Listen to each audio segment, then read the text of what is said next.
Hi, this is Rabbi Shmuel Kopel. People are constantly asking me the same exact question. So I figured I'd make a quick video explaining and hopefully giving you the answer to what is the best way to study Kabbalah. Okay, before we explain how to study Kabbalah, you have to understand what is Kabbalah. Okay, Kabbalah is what some people call the mystic background, backbone, foundation to the Torah, to the Bible. Okay, there's many teachings in the Bible. There's many mystic concepts. There's many disciplines and exercises that you may see them kind of hinted out in the Bible, but it doesn't say it straight out. Okay, there is much to biblical wisdom, much more than what is on the simple pages. And I'm going to explain to you a little bit, give you a bit of a taste on what I'm talking about if you just watch till the end. There's a few important things at the end. I'm going to explain to you a few books that you might want to read in order to get started studying Kabbalah. So make sure to watch to the end. Now, I will ask you very briefly to do me a small favor. Just like you want to watch the video, many other people would love to watch this video and hopefully will benefit from it. In order to ensure that that happens in the best way possible, if you haven't done it yet, just please click right here below. There it says subscribe. Click subscribe. Once subscribe comes up, once you click subscribe, there will be a bell. If you click the bell, you'll be notified every time I upload a new video.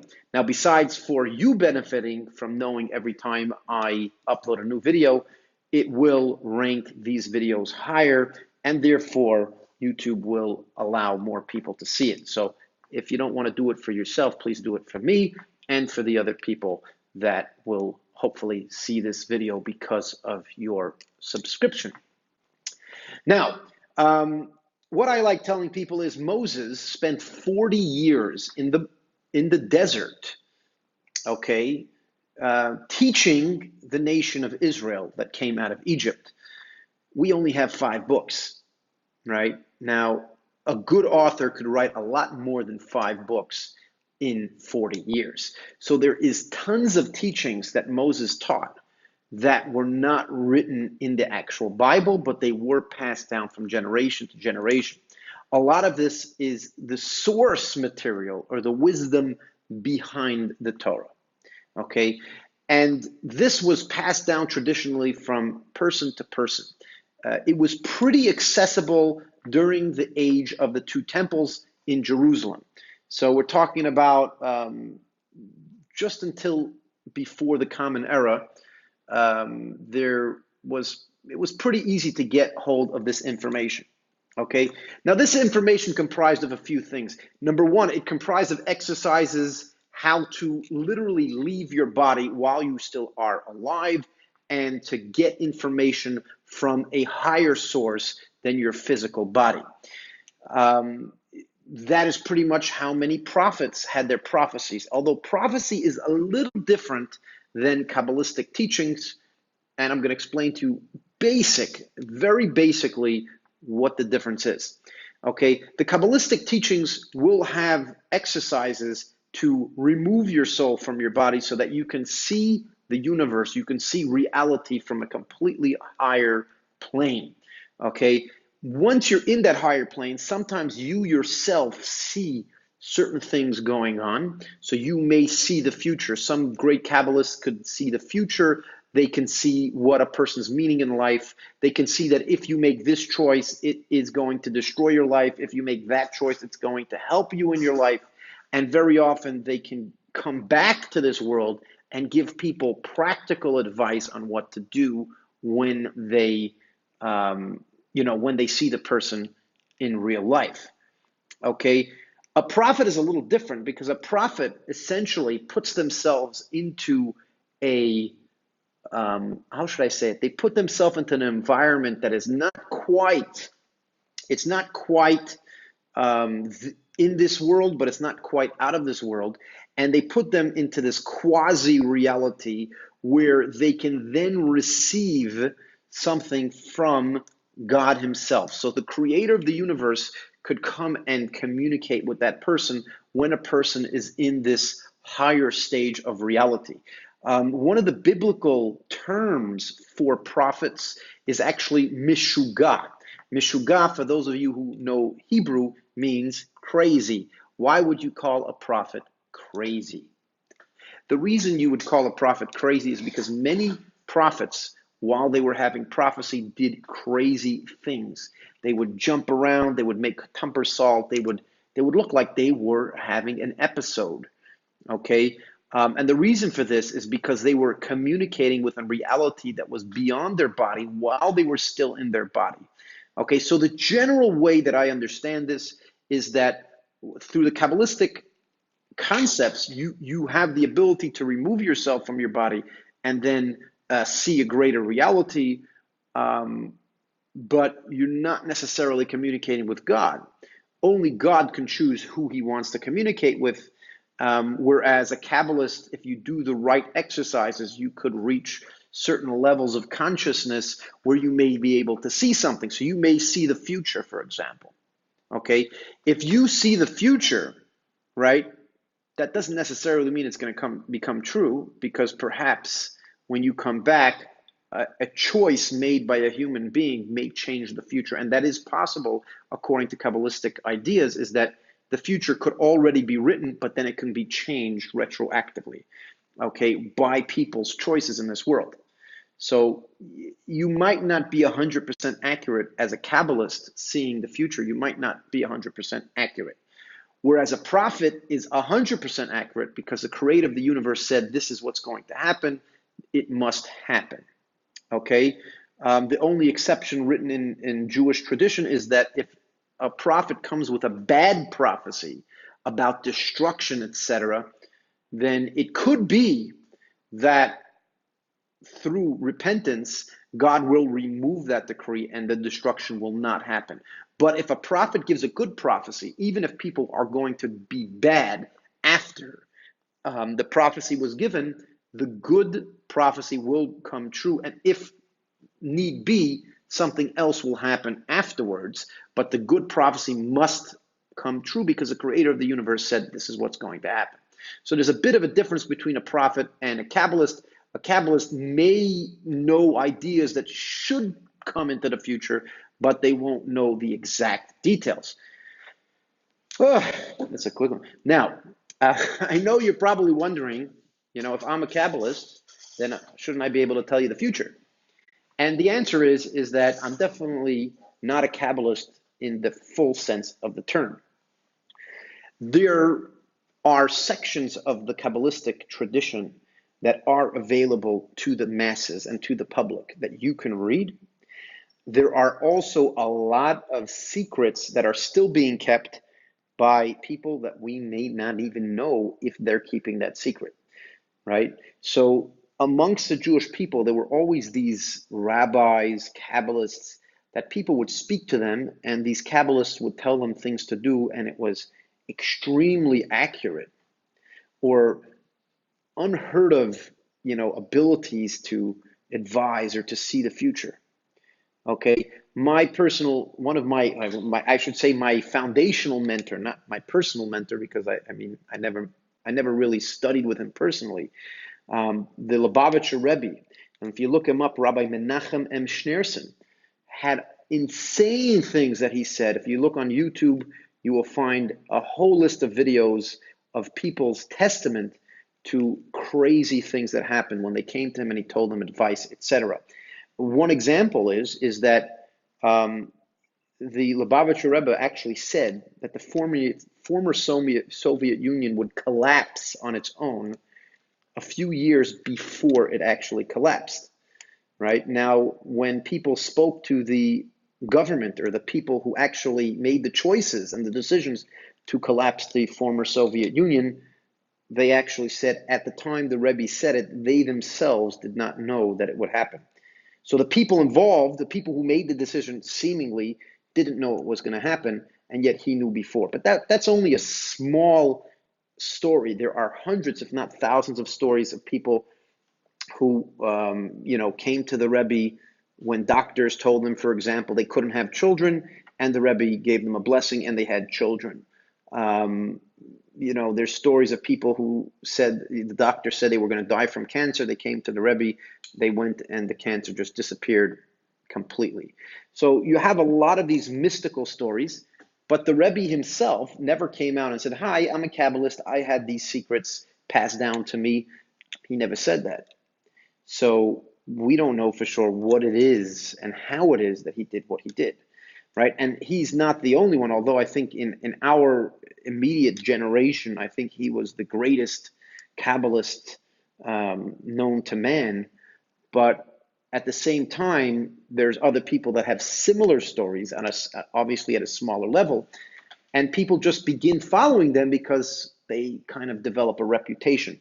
But no Kabbalist out there actually will admit, I have secrets that were passed down only to me, and if you want to learn it, come study by me. Those secrets are still secret, and there are still many Kabbalists out there that know secrets, and I don't even know who they are. So if I want to learn them, I can't even learn them. Okay? That is the secrets of Kabbalistic teachings. But there is a lot of Kabbalistic teachings that are available to the masses. Now, obviously, if it was available to the masses, means that the masses could benefit from this information. A lot of this information comprises of the purpose of creation, infinity, how our souls communicate with infinity, right? How we can find purpose and happiness in life, how we can do what we are created for, right? And these teachings are very deep and very mystical. And many people who read them have benefited tremendously from studying these teachings. Now, if you give me a few moments, I'm going to tell you some important information as well. The Kabbalistic books that are out there, many of those Kabbalistic books were not written for the masses. They were written as kind of textbooks for previous Kabbalistic teachers. So if a teacher wanted to teach their students, there's a lot of details of the secret tradition that it was very difficult to try and kind of remember it all. So they wrote these books in code form so that, well, when the person who knows the secrets of Kabbalah, they read these books, they know the secrets, and therefore they can understand what the book is saying because they know the basic ideas of Kabbalistic tradition. Now, many people out there who are interested in studying Kabbalah, including some of these centers that are making a lot of money off of teaching Kabbalah, they like focusing on some of these books. One of the famous books is the Zohar. The Zohar, it clearly says in the Zohar about the Zohar that, it was written in a way where those who understood, and those who didn't. However, many people that read the Zohar get this feeling of, how should I say it? A feeling of, I wouldn't say utopia, a feeling of elation, because their soul knows the reality. So their soul deep inside them is reading these books and saying, wow, this is amazing wisdom. But their body is like, I have no clue what they're talking about. Now, this could actually be dangerous. I know that some people say, wow, cool, so at least my soul knows and my soul feels good, and they actually feel good while they're reading the Zohar. But this could be dangerous because what it does is it draws your soul to want to connect, but then your body doesn't know how to do it. And you're kind of caught between a rock and a hard place where you want something, but you have no idea how to get it, right? And just to give a wild example, imagine if a person was forced to sit in a chair while some of the best strippers and prostitutes do everything in their power to seduce you, but you can't touch them. And you have to sit there. And I know people actually do that, unfortunately. They do it to get teased, but at least they have the chance to, leave at some point and take care of their needs. But imagine if you couldn't. You tied somebody's hand and you made them for weeks and weeks.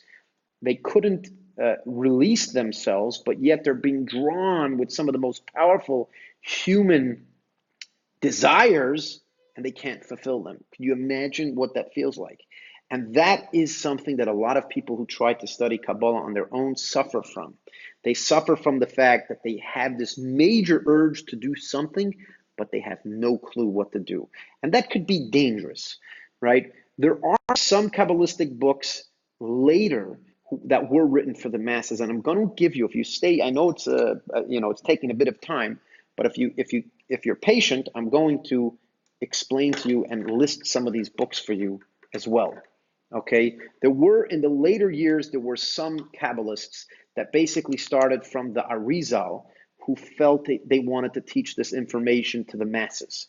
So the Arizal wrote books that technically were written for the masses. They weren't written just as a code form, but they were written in the masses. But in the books themselves, they were written for the masses because some people will be able to understand it. So not everybody could understand it, but if you study and you try hard, you have the ability to understand it. Now, the Zohar, for example, I don't think that you have the ability to understand it, even if you're the most brilliant person in the world, right? Whereas the Arizal, if you're smart and you learn how to put pieces together, you could realize. So that's the Arizal, the books of the Arizal. The books of the Arizal are largely not published in English. There are some translations, but not all of his books are translated. Later on, the Hasidic movement taught a lot of Kabbalistic teachings in a more basic, practical way. Okay? And the Hasidic teachings, some of them are easier to start understanding the Kabbalistic teachings. Okay? You have a lot was starting from the Tanya, the Book of Tonya. And as a matter of fact, if you click the link below, in the description, I will put a link to where you can buy the Book of Tonya. The Book of Tonya was a mystical book that was written for the masses, and in the introduction, the rabbi actually says that I think most people could understand this, even though he says that some people may not, and therefore should go to somebody who's mastered it. Okay, but it was written in a way that an average person could begin to understand what's going on. Okay, that's the Tanya. In my personal experience, even people that read the Tanya very often struggle with understanding these things. Okay, what I do personally with a lot of people is I do a private session where I mentor people to get some of the basics. Okay, and what I mean by mentoring, sometimes you read a concept in a book, but you don't really understand what's going on, or you might not understand the background, why the person's saying this. And so I basically built a 4-session program that I call the Peephole to the Soul, which I only do privately at the moment. And it's questions and reflections and things that I can see whether you're getting it right or wrong. And if I see you getting it wrong, I will guide you to get to the right place. Okay, it is somewhat costly, depending on my schedule. It could cost anywhere from $95 to $150 per session.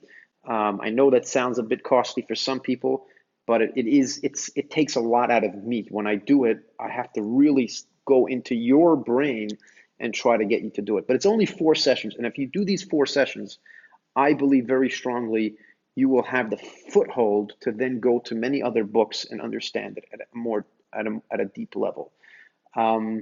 You can try to contact me. My email, rabbi@spirex.org. That's RABB as in boy, I. So rabbi, RABBI @spirex.org. That's SPIRX.org. Now, before you leave, I know I'm going to ask it again. But if you haven't yet subscribed, please do me a favor and hit the subscribe button. And after you hit the subscribe button, there will be a bell that will appear. And please hit the bell so that you can subscribe to my videos and learn a lot more this way as well. Have a great day, and thanks for watching.